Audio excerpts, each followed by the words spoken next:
Okay, तो अभी हम शुरू करते हैं प्रिंसिपल ऑफ होमोजेनिटी। किसी को पता है क्या होमोजेनिटी? होमोजीनियस होने का मतलब तो पता ही होगा, क्या होता है इसका मतलब? Same sir, same. सेम होना। होमोजीनियस का मतलब होता है सेम।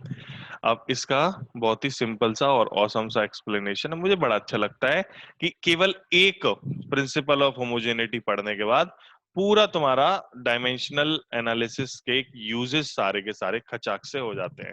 तो चलिए देखते हैं प्रिंसिपल ऑफ होमोजेनिटी का यूज क्या है। तो भाई साहब, प्रिंसिपल ऑफ होमोजेनिटी हमसे कहता है all the terms in any equation, all the terms in any equation must have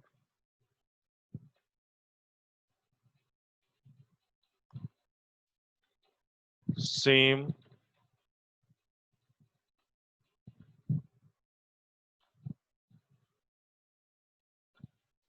dimensional formula. All the terms in any equation must have same dimensional formula, must have same dimensional formula. तो चलो, जैसे कि हमारे पास कोई equation लिखी होती है, जैसे कि ax² प्लस cy बराबर bz-3, कुछ भी हो सकती है, हमें नहीं पता, मैंने तो एक रैंडम जो मेरे दिमाग में आई मैंने लिख दी। ये हमारा एग्जाम्पल है। तो इस एग्जाम्पल से हमें ये पता चलता है, हेयर, हम ऐसे लिखेंगे, here dimensional formula of ax²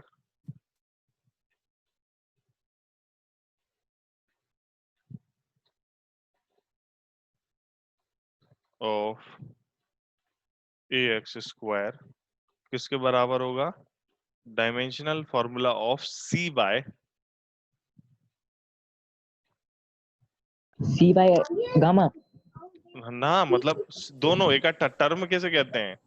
जो प्लस माइनस के आजू बाजू होता है उसे टर्म कहते हैं ना।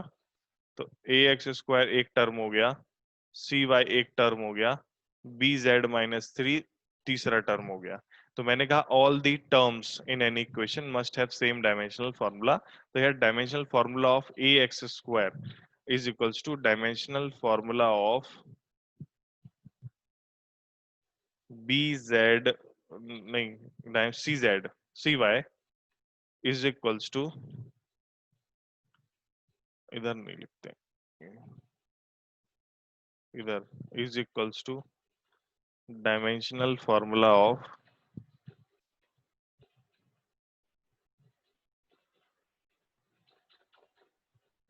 bz-3। आज अब अभी आपको थोड़ा सा मजा कम आया होगा। ये देखो, एक एग्जांपल देखते हैं तो थोड़ा सा बढ़ेगा, इंटरेस्ट बढ़ेगा आपका। तो तुम लोगों को स्क्रीन वगैरह सब अच्छी से दिखाई दे रही है ना बच्चों? Yes sir. Yes sir. किसी को भी Yes, कोई भी sir. प्रॉब्लम आए बीच में एक बार बोल देना, सर स्क्रीन या ये और वो। उसके सिंपल आइडियाज हैं। देखो, कभी भी आपकी क्लास जो खराब होगी वो केवल एक ही वजह से खराब होगी कि आपके इंटरनेट नहीं चल रहा है, तभी मेरी आवाज में लैग होगा या आपकी आवाज मेरे तक नहीं आएगी या कुछ और, आपके इंटरनेट की कमी। अब सुबह हम क्लास कर रहे हैं तो मुझे नहीं लगता कि सुबह इंटरनेट की कोई खास कमी होती है, तो सुबह अपन को कोई ऐसी समस्या नहीं आएगी, लेकिन शाम में तुम्हें ऐसी समस्याएं आएंगी जहाँ इंटरनेट की समस्या रहेगी और तुम्हारी क्लास गड़बड़ होगी। तो उसका एक सिंपल सोल्यूशन है, आप अच्छा इंटरनेट लगवाओ और क्लास कंप्यूटर पे करो। जब हम कंप्यूटर पे क्लास करते हैं तो it it it becomes much better class. जब हम कंप्यूटर पे क्लास करते हैं तो वो थोड़ी सी बेटर क्लास हो जाती है हमारी। तो पॉइंट टू बी नोटेड बच्चों, कंप्यूटर पे क्लास करना शुरू करो। अभी ये पहले दूसरे दिन चल रहे हैं। कंप्यूटर पे जो क्लास होती है वो बड़ी विंडो में खुलती है, वो ब्राउजर में खुलती है। वो कंप्यूटर पे क्लास करना भी हम बता देंगे, एप्लीकेशन के जरिए ही क्लास होगी, अभी तो लिंक भेज रहे हैं। पर कंप्यूटर पे भी तुम जूम डाउनलोड कर सकते हो, काफी कम इंटरनेट में तुम अच्छी क्लास चला सकते हो। ठीक है, बस तुम्हारा स्पीड जो है जियो वाली थोड़ी ओके ओके टाइप की आनी चाहिए। जितनी फोन में आ रही ना उतने में, चाहे फोन में अच्छा नहीं चले लेकिन उसी फोन के इंटरनेट से कंप्यूटर में अच्छा चल जाएगा, ये बता रहा हूं मैं आपको। चलिए, तो यहाँ पर हम आगे बढ़ते हैं कि डायमेंशनल फॉर्मूला ऑफ ax²। तो एक एग्जांपल लेते हैं। तो एग्जाम्पल लेते हैं हमारा s is equals to ut plus half A T square in equation s is equals to ut plus half A T square. तो इसको चेक करते हैं क्या इनके डायमेंशनल फॉर्मूला सबके बराबर हैं क्या। s का डायमेंशनल फॉर्मूला ut के हाफ ए टी स्क्वायर के बराबर है क्या। तो चलिए चेक करते हैं। बताएं s का डायमेंशनल फॉर्मूला क्या होगा। s का dimensional formula s for M sir, M होगा, डिस्टेंस है। आहा डिस्टेंस है m होगा। मास का m होता है रे। स्पीड हाँ स्पीड क्या L स्पीड होता एल। हाँ वही एस एल। स्पीड होता। अरे यार अदिति क्या कर रही हो तुम। सेकंड इक्वेशन ऑफ मोशन है दीदी ये। एस स्पीड नहीं है एस लेंथ है डिस्प्लेसमेंट है। डिस्प्लेसमेंट का होता है लेंथ लेंथ का होता है एल यू टी। हाँ सर वही लेंथ ही बोला था एल एल एल ही बोल रहे थे बाद में। ठीक है। अब मुझे ये बताओ U T U for velocity velocity initial velocity. Initial velocity हाँ वो वेलोसिटी है अभी तो इनिशियल फाइनल से होता है वेलोसिटी है। वेलोसिटी का क्या होता है M zero L T -1। Very nice. और टाइम का क्या होता है टी। अच्छा हाफ का कोई डायमेंशनल फॉर्मूला होता है क्या। नहीं सर। नहीं होता है। ए का कितना होता है एक्सेलरेशन का। एम जीरो एल टी -2 और टाइम का टी टी टी टू। तो यहाँ t -1 से t +1 खत्म हो गया t -2 से t +2 खत्म हो गया। फाइनली हमारे जो डायमेंशनल फॉर्मूला बचने थे इसका बचा l इसका बचा l और इसका भी बचा l। तो डायमेंशनल फॉर्मूला ऑफ s बराबर डायमेंशनल फॉर्मूला ऑफ ut बराबर dimensional formula of half A T square. Half का कोई खास रोल होता नहीं है और यही हमारे डायमेंशनल एनालिसिस की एक कमी भी है कि वो जैसे हाफ अगर कहीं क्वेश्चन में लिखा है तो उसको कुछ वैल्यू ही नहीं देता तवज्जो नहीं देता। मतलब अगर हम फिजिक्स में इक्वेशन पढ़ रहे हैं तो वहां तो ये हाफ है साइन थीटा लिखा है उन सब की वैल्यूज होती है ना मतलब उन सब का रोल होता है कि नहीं होता है। कोई भी इक्वेशन है जैसे t बराबर 2 पाई √L/g तो वहां पर 2 पाई जो है जो 2 पाई है अगर 2 पाई हम हटा देंगे तो क्या इक्वेशन सही रहेगी। No sir. नहीं sir रहेगी ना। लेकिन वो डायमेंशनली सही रहेगी। बताओ गलत कह रहा हूं सही कह रहा हूं। सही कह रहा हूं मैं। वो डायमेंशनली सही रहेगी लेकिन वो कैसे सही नहीं रहेगी फिजिकली सही नहीं रहेगी। तो ये तो गड़बड़ वाली बात हो गई ना कि फिजिक्स के हिसाब से सही नहीं है लेकिन डायमेंशन कह रहा है सही। तो डायमेंशन पूरी तरीके से अपन को सही मतलब नहीं बताता है कि ये इक्वेशन सही है या गलत है कुछ मतलब पूरा तरीके से अपन को एक्सप्लेन नहीं करता है जितना करना चाहिए। तो dimensional formula of A X square equals to dimensional formula of C Y equals to dimensional for B Z -3। ये मैंने एग्जांपल दिया था और रियल एग्जांपल ये है एस बराबर U T plus half A T square. ये हमारा ये हो जाता है। अब हम आगे आते हैं कि एप्लीकेशन ऑफ इसके पहले रुक जाओ जरा मैंने कुछ लिखा प्रिंसिपल ऑफ होमोजेनिटी। इसका थोड़ा सा और मैं लिख लेता हूँ प्रिंसिपल ऑफ होमोजेनिटी का मतलब यू कैन नॉट ऐड और सब्ट्रैक्ट टू फिजिकल। इससे ये भी पता चलता है प्रिंसिपल ऑफ होमोजेनिटी से यू कैन नॉट ऐड और subtract to physical quantities which do not have same dimensional formula. मतलब आप लेंथ को स्पीड के साथ नहीं जोड़ सकते। ध्यान रखना आप लेंथ को स्पीड के साथ मतलब किसी भी इक्वेशन में ऐसे नहीं लिखा होगा L + v। ये गलत है। ठीक है ऐसे कभी किसी इक्वेशन में नहीं लिखा होगा। तो मैं लिखता हूं यहां पर मैं कहना क्या चाह रहा हूं वी कैन नॉट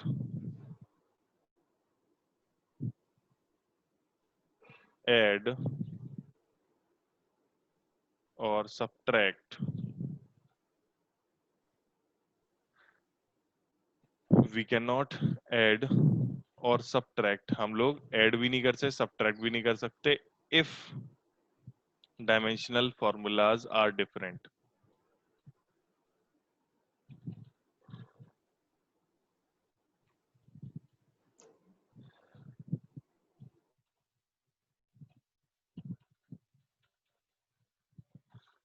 बट ध्यान रखना, हम लोग ऐड और सब्ट्रैक्ट तो नहीं कर सकते, but we can multiply. Multiply में टर्म चेंज नहीं होता, तो मल्टीप्लाई तो हम कर सकते हैं, मतलब लेंथ और वेलोसिटी का मल्टीप्लाई कर सकते हैं। जैसे ऊपर वाली इक्वेशन में ही अगर हम देखें तो हाफ ए टी स्क्वायर में ए एक्सेलरेशन है, टी स्क्वायर टी टाइम है, तो ये अलग अलग डायमेंशन हैं, एल टी माइनस टू और टी स्क्वायर, इनको हमने मल्टीप्लाई कर लिया। तो मल्टीप्लाई हम कर सकते हैं, हम ऐड नहीं कर सकते। वी कैन नॉट ऐड और subtract if dimensional formula is different, but we can multiply और divide.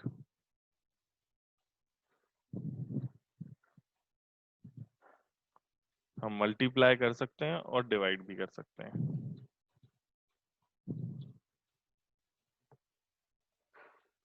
We cannot add or subtract if dimensional formulas are different, but we can definitely multiply. आगे बढ़ते हैं हम।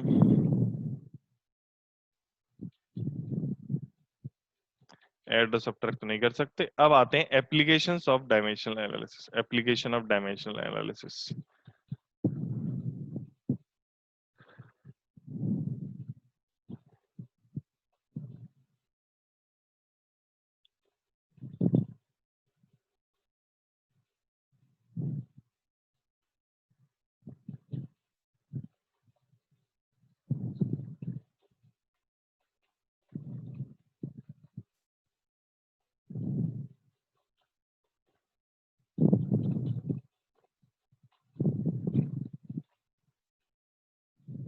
ढंग से लिखते हैं, रुक जाओ। Application of dimensional analysis.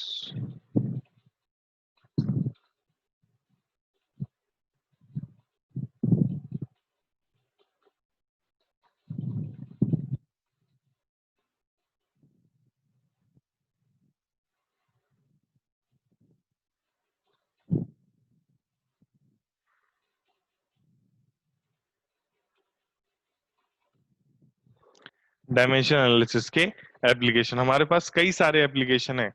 जैसे कि अभी तो एक काम हम ऊपर करके ही आए हैं। हाँ बेटा आर्यन। सर मैं ये पूछ रहा हूँ, जैसे आप सर डायमेंशनल एनालिसिस पे पहुंच गए सर एकदम से। एकदम आप से सर, हाँ मतलब एक आप सर बहुत ढेर सारी चीजें छोड़ा, जैसे एरर्स हो गए सर। बाबू, और एरर अलग चैप्टर है ना? नहीं सर, एक ही में किसमें है? Units and measurements. हाँ चलो, हो सकता है अपने फिजिक्स उसमें एनसीईआरटी में एक ही चैप्टर है, और वो दोनों अलग अलग चीजें, यूनिट्स एंड डायमेंशंस अलग है, एरर्स एंड मेजरमेंट्स अलग है। ठीक है, वो छोड़ा कुछ भी नहीं है, सब कुछ कराया जाएगा आपको। इसकी चिंता नहीं करो कि कुछ भी चीज तुम्हारी छूट जाएगी। ये मैं अभी तुम्हें वो चीजें करा रहा हूँ जिसका तुम्हें इमीडिएटली यूज है। जैसे कि अपन काइनेमेटिक्स शुरू कर रहे हैं शाम वाली क्लास में, शाम वाली में भी आओ तुम। तो काइनेमेटिक्स शुरू किया है हमने, मैकेनिक्स शुरू किया, उसमें काइनेमेटिक्स शुरू किया है, तो वो हमारा उधर जरूरत पड़ेगी कुछ डायमेंशनल की। और आगे इसके जस्ट बाद हम लोग जो है अगला करेंगे बेसिक मैथमेटिक्स, और फिर वेक्टर्स पढ़ेंगे। तो एरर्स और मेजरमेंट भी जब हमें समय मिलेगा तो हम एरर और मेजरमेंट भी करेंगे। ठीक है, छूटेगा कुछ नहीं, टेंशन नहीं लेना। ओके। Okay sir. तो एप्लीकेशन ऑफ डायमेंशनल एनालिसिस में हम लोग कर रहे थे क्या? Checking the checking the correctness of an equation. सही शब्दों का इस्तेमाल कर रहा हूं मैं, करेक्टनेस ऑफ द इक्वेशन, कि whether any equation is correct और नॉट। तो एक तो मैं बात समझाता हूं मैं, जो अभी हम थोड़ी देर पहले भी कर चुके हैं। रुक जाओ।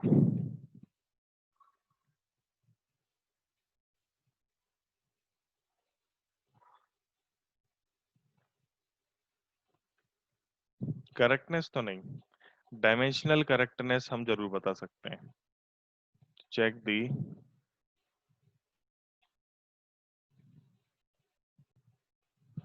Dimensional correctness.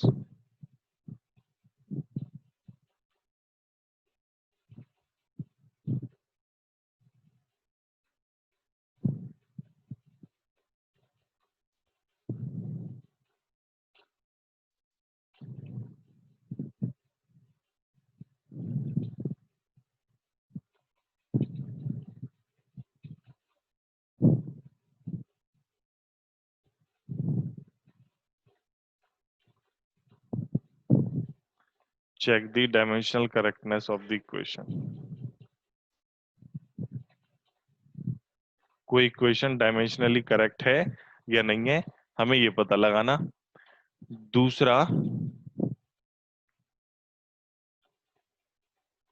कन्वर्ट करना एक फॉर्म ऑफ यूनिट को दूसरे फॉर्म ऑफ यूनिट में।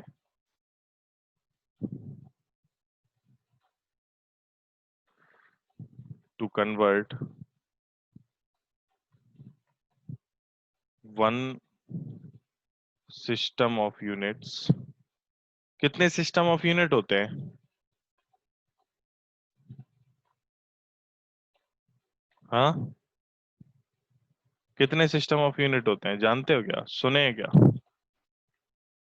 System of units, MKS unit, CGS unit, कौन कौन से और होते हैं एमकेएस सीजीएस के अलावा?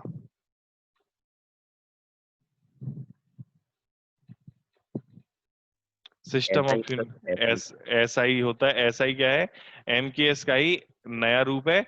एसआई मतलब जो सारे इंटरनेशनली हर साइंटिस्ट ने मिलकर के कहा हाँ डन, एसआई सिस्टम हम यूज करेंगे, वो एमकेएस का ही नया रूप है। चलो एमकेएस हो गया, सीजीएस हो गया, एसआई हो गया, और एक और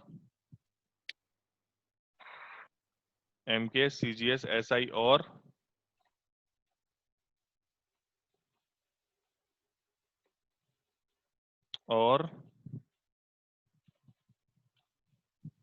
sir FPS FPS. F for foot हाँ, पी फॉर पाउंड फिर एस फॉर सेकंड। बस। तो डायमेंशनल एनालिसिस का पहला यूज तो हमने कर लिया, check the correctness of any equation. जो एस बराबर U T plus half A T square है ना, अभी तो हम कह देंगे ये एस बराबर U T plus half A T square अपनी सही इक्वेशन है। मान लो गलत होती तो फिर पूरे डायमेंशनल फॉर्मूला उनके सही नहीं आते। फिर दूसरा है convert one system of unit to another system of unit. फिर तीसरा ये भी हो सकता है कि deriving as a research tool to drive new physical quantity। Sir world की सर कोई भी इक्वेशन लेके सर हम लोग चेक कर सकते हैं। हाँ लेकिन यार वो कमी है ना उसमें, जैसे मैंने अभी तुम्हें ऊपर बताया, अब वहां हाफ का कोई रोल नहीं है ना, 1/2 का है क्या? नहीं। तो हाफ का रोल नहीं है तो वो उसकी कमी है, कमी में गिनती होती है कुछ। जैसे अगर मैंने इसीलिए यहाँ पर लिखा check dimensional correctness. Dimensional correctness check कर सकते हैं हम, करेक्टनेस चेक नहीं कर सकते। हम ये नहीं बता सकते कि वो इक्वेशन सही है, हम ये बता सकते हैं कि वो डायमेंशनली सही है। Getting my idea? डायमेंशनली सही होना और सही होना दो अलग अलग बातें हैं, अभी बताता हूँ। तो application of dimension to check the dimensional correctness of any equation to convert one system of unit to another. और तीसरा है as a research tool to derive new physical quantity.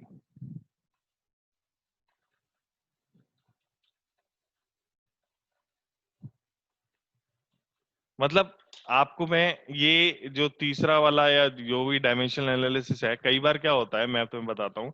जैसे अपने को ऑप्शन दिए हैं, 4 क्वेश्चन है और 4 ऑप्शन दिए हैं, अगर ऑप्शन वाला पेपर है तो।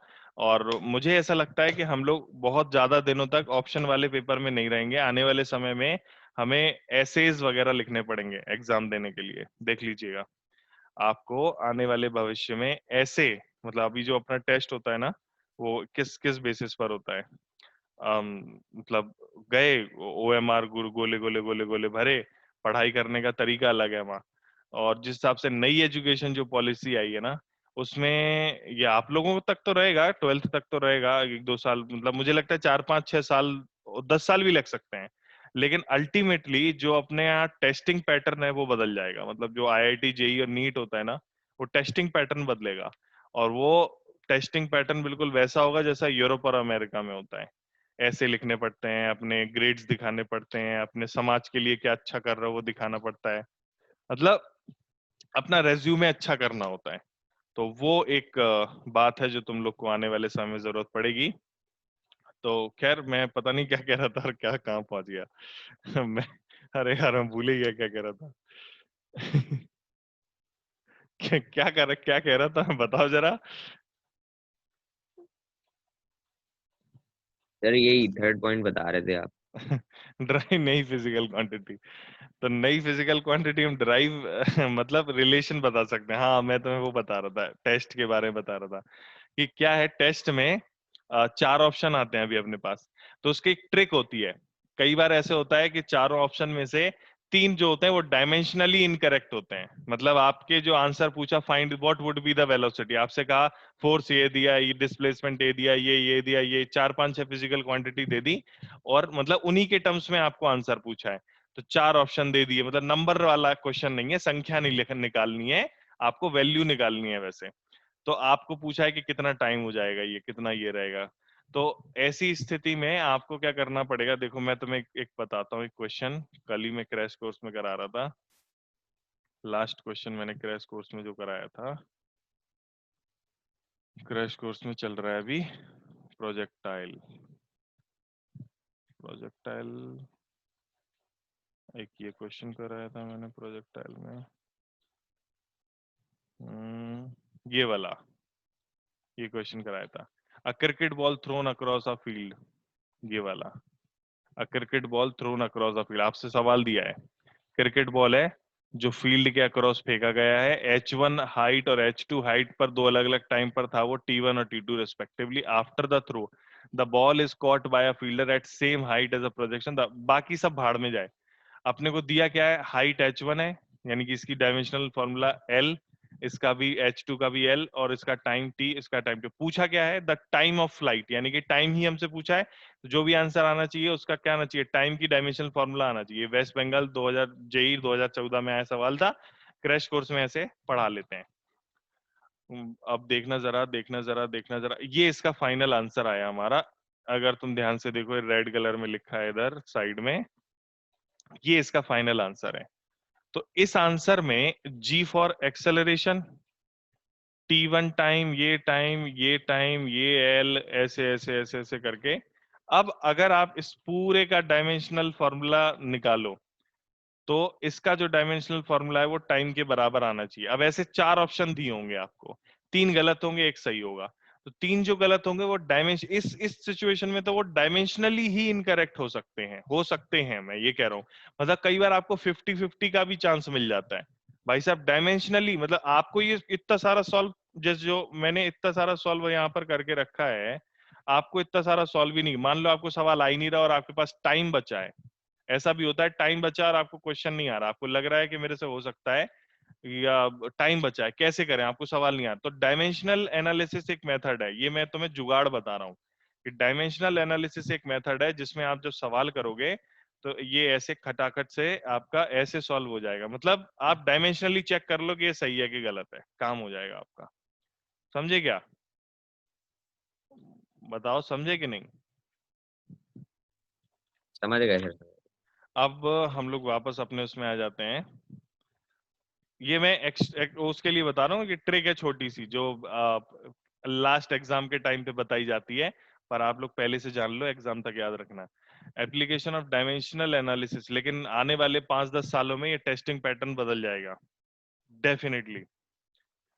तो एप्लीकेशन ऑफ डायमेंशनल एनालिसिस जो है, चेक द डायमेंशनल करेक्टनेस, तो सबसे पहले हम इसी से उठाते हैं, चेक दी, नहीं नहीं, सबसे पहले इससे नहीं उठाते, सबसे पहले हम convert one system of unit to another.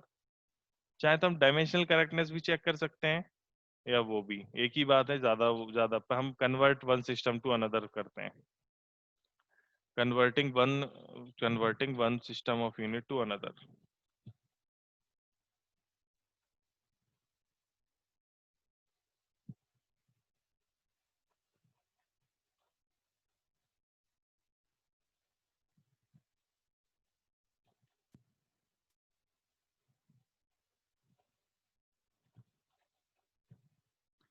One system of unit to another system of unit में आप इसको कन्वर्ट कर रहे हो, देखते हैं कैसे कन्वर्ट करना है।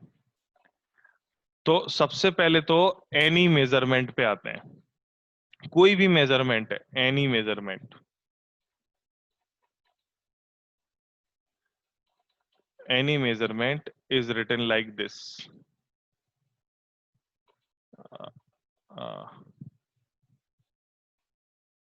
वो होता है एन यू, एन फॉर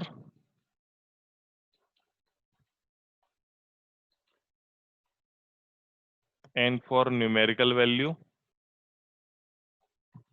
और U फॉर यूनिट। जैसे मैं कहूं मेरी जो मेरे पास जो लैपटॉप है वो 15.6 इंचेस स्क्रीन वाला लैपटॉप है, और इस 15.6 इंचेस वाली स्क्रीन को मैं आके फुट में बदल देता हूं। मैं कहता हूं 1 पॉइंट कुछ फुट है मेरे पास, जो लैपटॉप है मेरा 1 फुट के आसपास का लैपटॉप है।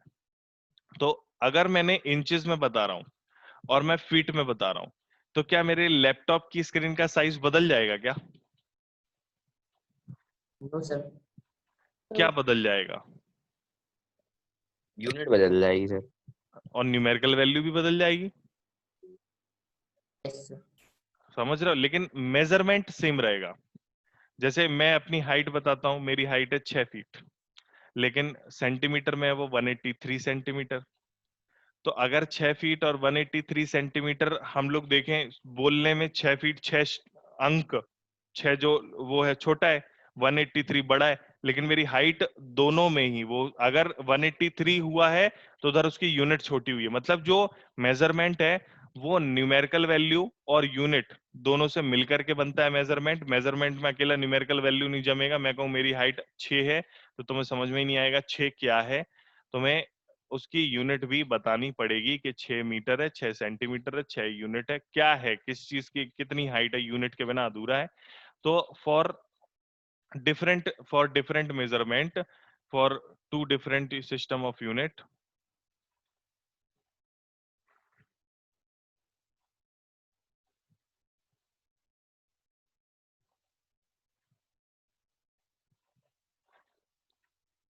दो डिफरेंट सिस्टम ऑफ यूनिट्स के लिए n1 u1 बराबर n2 u2, n1 u1 बराबर n2 u2 बराबर n3 u3 बराबर n3 ऐसे चलता जाएगा। ये हमारा n1 u1 बराबर n2 u2, ये तुम्हें याद रखना है।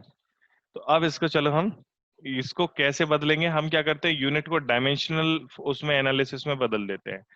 ठीक है, इसको डायमेंशनली बदल देते हैं और फिर इसको सॉल्व करते हैं। कैसे, देखिएगा। सो n1 और n2 में रिलेशन निकालना है, तो u1 को अब आप लिखोगे m1 a l1 ml t, तो m1 l1 a b c, ये डायमेंशनल के टर्म्स में लिख दिया आपने, बराबर n2 m2 l2 t2 a b c। देखो डायमेंशनल फॉर्मूला तो चाहे आप MKS में लिखो चाहे CGS में लिखो, डायमेंशनल फॉर्मूला तो आपका दोनों में सेम रहेगा। अगर आपको n1 और n2 में रिलेशन बनाना है तो यही आपका रिलेशन हो गया।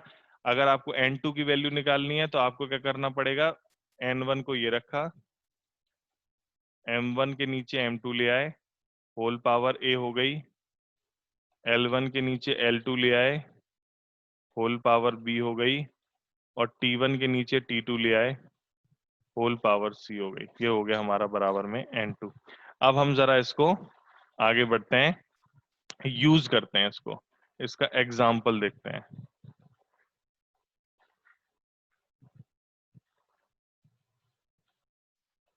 अब हम इसका एग्जाम्पल लिखते हैं, यूज करते हैं। हमसे कहा जाए न्यूटन को डाइन में बदलो, कन्वर्ट 1 न्यूटन इनटू डाइन, कैसे बदलोगे? एक वैसे आंसर पता है क्या? हाँ सर। कितना? सर इसका आंसर होगा 10 to the power 5 dyne. Very nice. इसका आंसर कितना होगा अपना? 10 to the power 5 dyne. Very good. तो अपनी क्लास में से अदिति चली गई बीच में। देखते हैं उससे।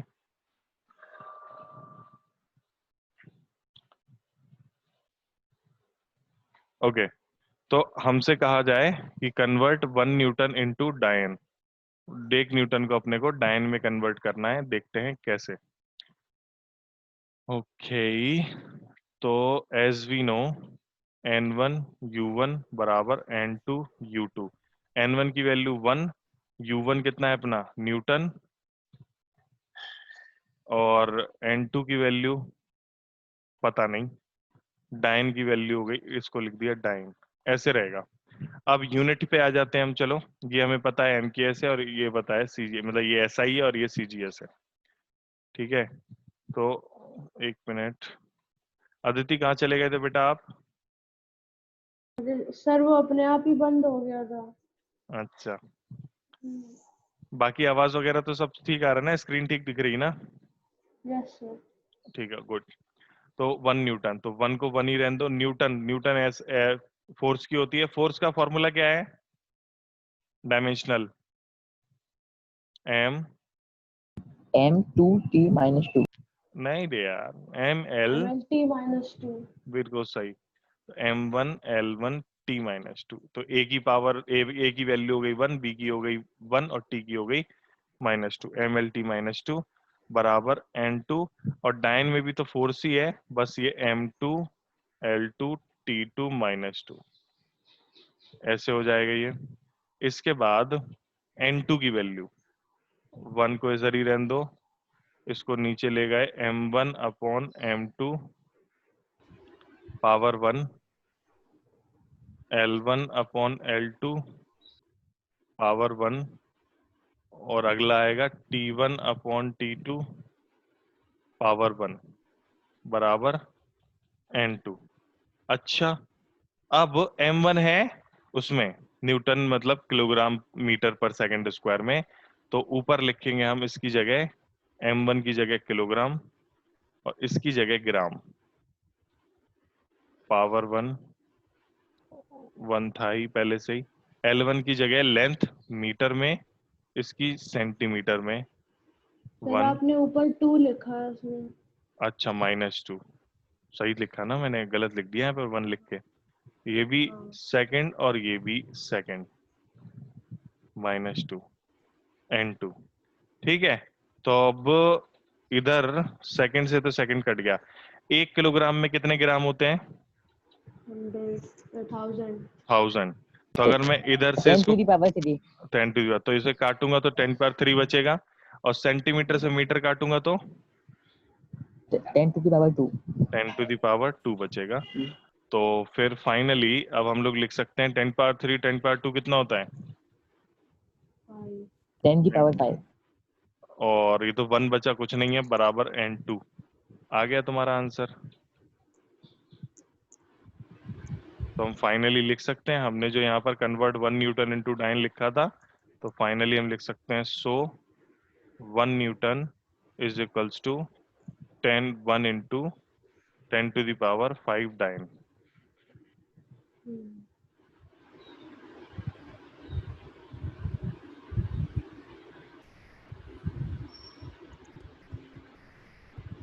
आंसर बताओ भैया, कोई समस्या है तो देख लो, किसी को कोई प्रॉब्लम दिख रही है तो। 1 न्यूटन को अपन ने डाइन में कन्वर्ट कर लिया कि नहीं? तो ये हमारा न्यूटन से डाइन में कन्वर्ट करने वाला सिस्टम हो गया। आपको किसी को भी किसी में कन्वर्ट करना है, आपका वो बड़े आसानी से सॉल्व हो जाएगा, बड़े आसानी से आ जाएगा। यही मेथड है, यही आपको इस्तेमाल करना है। तो पहला आज हमने convert one system of unit to another system of unit कर लिया। ठीक, तो अभी आज की क्लास में इतना ही। कल हम लोग इसके बाकी दोनों एप्लीकेशन कर लेंगे। बाकी दोनों एप्लीकेशन क्या था?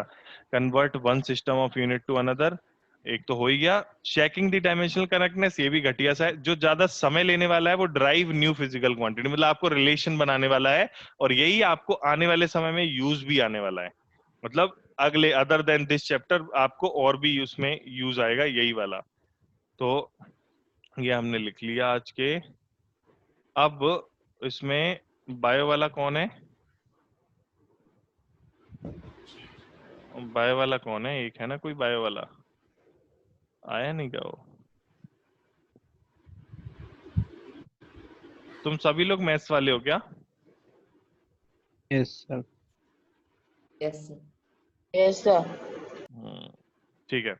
तो अब तुम लोगों की मैथ्स की एक्स्ट्रा क्लास की, मतलब मैथ्स के लिए जो प्रीवियस छूटा हुआ है उसकी टाइमिंग के लिए बात करते हैं। मैथ्स की जो रेगुलर टाइमिंग है वो है तुम लोगों की कितने बजे से कितने बजे तक? 4 से 5। तो सर को मैंने बुला लिया क्लास में,